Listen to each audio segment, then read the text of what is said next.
Hello and welcome back to Vox Terra, fellow Vox Terrans, where we're making the long-term survival of the species the political priority it ought to be. Today, I'd like to discuss with you some of what I call the unsung heroes of renewable energy.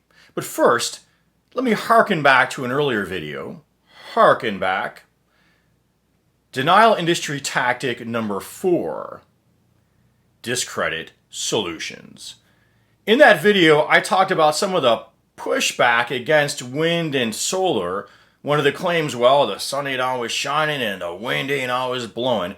And in there, I discussed energy storage solutions. Today, I'd like to talk about this whole other category of underknown renewable energy sources and what I call hyper energy efficient solutions. Very simple technologies that are off the media's radar, but ought to be on the radar, that is. A lot of these solutions are simple, elegant, easy for us to wrap our heads around. Yet, due to lack of political will, lack of popular understanding, lack of popular demand, they're not being used. To paraphrase Greta Thunberg, and I'm sorry for slipping into my German accent, sometimes it just comes back to me. To paraphrase Greta Thunberg, when people said to her, "Why, Greta, why don't you just wait and become a engineer and invent some great solution?" Greta said something like, "We have all of the solutions. What we don't have is a political will." Something like that. And that's true. We have the solutions. They're all right in front of us. But we lack the political will. For today, I will cite to you from the EPA, the American Environmental Protection Agency's website, about renewable heating and cooling, or RHC, renewable heating and cooling, an underknown category. Renewable heating and cooling is the generation of energy, quoting from the website, is the generation of energy from renewable technologies and resources to serve end-use applications such as heating water, space heating, space cooling, process heat, or like industrial heating processes.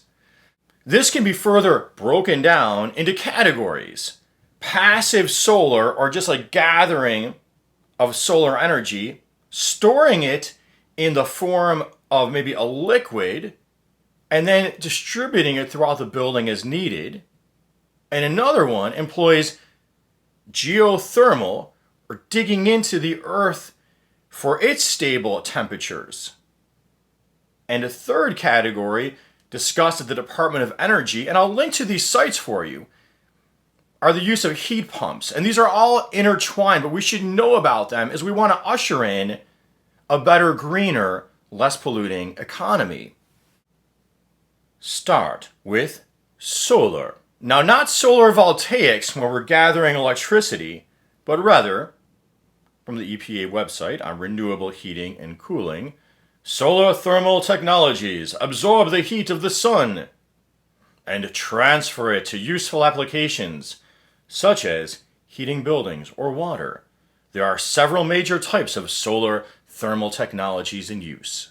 Unglazed solar collectors, transpired solar air collectors, flat plate solar collectors, evacuated tube solar collectors, and concentrating solar systems. Some of these overlap with energy storage solutions, but this show is an overview. So let me suffice to say that these operate basically by passively collecting the sun's heat, storing it, generally in liquid, and then distributing it or circulating it as needed. Another, in the renewable heating and cooling world, is geothermal heating and cooling technologies. Geothermal technology harnesses the Earth's heat, or let me add, its coolness, just a few feet below the surface of the Earth. Here I'm kind of going back to that 1950s science narrator voice. Just a few feet below the surface of the Earth maintains a near constant temperature, in contrast to the summer and winter extremes of ambient air above the ground. Farther below the surface, the temperature increases at an average rate of approximately 1 Fahrenheit for every 70 feet in depth. In some regions, tectonic and volcanic activity can bring higher temperatures and pockets of superheated water and steam much closer to the surface. So we have 3 basic forms, according to the EPA, of geothermal heating and cooling. The first, accessible to us all if we could afford it, if there was the political will to make it affordable, is ground source heat pumps. It's a really simple technology where you're drilling into the earth, putting pipes through there and gathering that stable earth temperature and then pumping it back into your home or building. It's kind of like if you walked into a cave in the heat of the summer and noticed it's cool in here. Have you walked into a basement in the heat of the summer and noticed it's cool in there? It would be the same if you walked into those places in the cold of winter. It'll be warmer. So here we're just pumping that temperature into our home or building or offices. Another less accessible technology is direct use geothermal.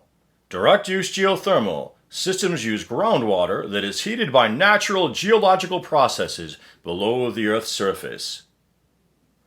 So that's another form. And the third, the least accessible for average people, but could be done on an industrial scale, on a larger scale for power generation, heating needs, is deep geothermal systems. Use steam from far below the Earth's surface for applications that require temperatures of several hundred degrees Fahrenheit. And that one also comes into play for energy generation. I will take a closer look at some of these technologies in future videos. So if you haven't done so, please do subscribe to my channel. Please click that notification bell so you know when I put up a new video. Please like. Those are easy and free ways to help promote the message we're putting out here. And if you feel so inclined, keep in mind these videos are extremely time-consuming to make. So perhaps you'd like to become a patron at Patreon and give some type of donation to help keep this channel going. And until next time, as always, peace be with you.